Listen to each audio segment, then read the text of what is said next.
xasan sheekh horta marka hore inaan u hambaleyno dhammaanteen anoo ku hadlayo madaxa xukuumadda golaha wasiirada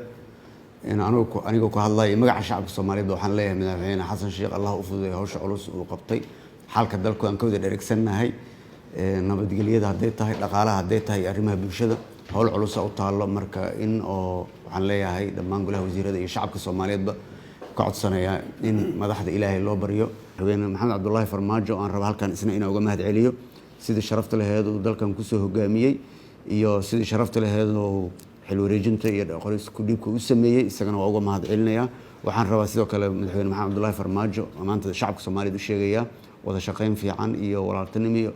waan soo dhaxmartay bini aadana leeyahay waa ilkii carraba dad isugu dhaweys qaniinaan waana sheegay oo madaxweynaha aadan isula shaqeynay laakiin dhibka Soomaaliya haysta waa sheegay waa milkiilaha Soomaan laakiin waa laga baxayaa milkiilaha waa laga baxayaa macna ma lahan laakiin wada shaqeyn inaan u mahad celiyaan rabaa si official ah aan u dhaho madaxweyne Maxamed Cabdullaahi Farmaajo wixii dhacay Cabdullaahi Axmed Salfi waa wada shaqeynay Soomaaliya meel wanaagsan aan soo gaarsiinay waa run doorashada stakeholders ama milkiilayaal fara badan ay lahayd oo ka mid yihiin dawlad goboleedyada oo shanta dawlad goboleed ay ka mid yihiin xukuumadda ay ka mid yihiin musharaxiinta ay ka mid yihiin ururada bulshada dhammaan dadkaas oo dhan ay ka dhaxaysay doorashada runtiina waa doorasho adag qof kastoo aniga iga horeeyay oo horay dawladda uga tirsanaan wuxuu ii qiray inay doorashadan ay doorashadii ugu dhibka badneed oo doorasho dadban ah laakiin waxaan ku soo gaarnay doorashadii inay dalka doorasho nooga dhacdo marka la yiraahdo Soomaaliya oo doorashada ah ayaa naaqooda ka ahaa saan u soo wada dekadiina Ilaahay alxamdulillah dekadiyan keenay dad baa ka xumaaday oo markabkii markuu yimid ku caariyay waa run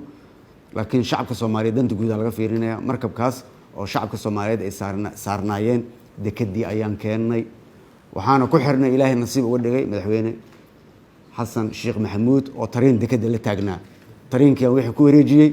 marka madaxweyne xasan sheekh maxamuud tareenkiisa oo sheegay basoo awal watay laakiin tareenku ka soo dhigay sidoo noo sheegay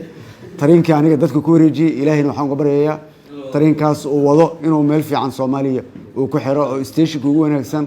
oo nabadda ah uu ku xiro oo doorasho toos ah oo qof iyo cod uu gaarsiiyo dastuurka oo dhameystiro maxkamad dastuuriga la sameeyo dalkana barwaaqi baraare la gaarsiiyo ayaan u rajeynayaa madaxweynaha waan u soo duceynaynaa marka madaxweynaha waxaan leeyahay markabkii badda waa ka soo saarnay dhammaan wasiirada haddaan nahay dawladda iyo xukuumadda cid kastoo Soomaaliya wayna noo soo duceysay September 17 18 la magacaabay oo habeenkii 17 oo 18 soo galeysay markii la magacaabay bishaas waxaa la joojiyay dhammaan wixii dhaqaale ah oo dalkan saaciidada la siin jiray haddii aan lahayd European Unionka haddii aan lahayd Turkida way la joogaa Bailey hadday tahay World Bankaha haddii aan lahayd dawladihii Carabta markaas waxna siin jiray IMF iyo Qatar dhammaan dawladihii waxna siin jiray way istaageen markaas waxaa dekada markaa laga heli jiray 7 milyan 8 milyan bish Allah subhanahu wa ta'ala waxaan rabaa maanta marqaatiin aan kaga dhigo waa haya all documentigi October iyo November markii lacagihiina laga joojiyay 7 milyan 8 milyan ayuu dakhligeena ahaa dekada kor u kacay wuxuu gaaray 12 marka macnaheedu oo ah Ilaahay markuu ilbaabka xiro ilbaabka lagu furo Soomaan qolooyinkii walaalaheena asxaabteena saaxiibada caalamka dhan oo waxna siin jiray way joojiyeen iyaga laftirkooda xumaan uma sii joojinay barashar waxay ahayd in doorasho la qabto oo doorashadii oo iska dawareeg iyo September 17 ayay ka ahayd xilligii xajka lagu jiraa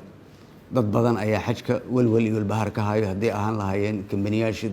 diyaaradaha saadarteed maadaama xukuumadda ay timid madaxweynaha uu hogaaminayo madaxweyne xasan sheekh maxamuud wasiirkan waa u sheegay madaxweynahan waa u sheegay in si cadaalad ah waxaan lagu nidaamiyo wasiirkan waa faray inuu madaxweynaha kala shaqeeyo sababtoo ah aniga waqtigii waa dhamaaday shacabka Soomaaliyeed waxaan rabaa shaatigii oo nadiif ah meeshan ka tago oo garaafo lahayn wasiir waa ku sheegay kala shaqeey madaxweynaha iyo tiimkiisa iyo cid uu ku idmay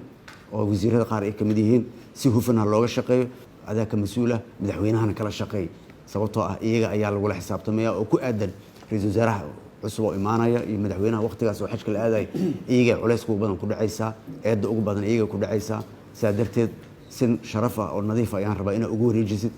adduunyo gadaal u badan tahay marka wasiirka waxaan farayaa inuu hawshaas qabto sidoo kale waxaan rabaa in wasiirada qaarkood oo agaasimayaal aan iyaantu magacaabnay agaasimayaashaas sharci waaye inay shaqeeyaan sida ugu dhaqsiyaha badan hadday tahay wasaaradda shaqada iyo shaqaalaha wasaaradda ganacsiga hadday tahay wasaaradaha kale dhammaan waxaan leeyahay hawshaas ha la galo insha allah waxaan idin leeyahay horaha loo socdo dalka hore u soconaya wax dambe la sugayo malahan horaha loo socdo waxaan idin leeyahay alla subxaana watacaala hadduu nagu gaarsiiyo khamiista dambe ayaan kulankii ansixinta kale oo noo dhinneed gelaynaa ritriidna waa gelaynaa waxaan idin leeyahay jimco wanaagsan dhammaanteen naloo soo duceey shacabka soomaaliyeedna waa mahadsantihiin garab istaageenna wasalaamu calaykum waraxmatullahi wabarakaatu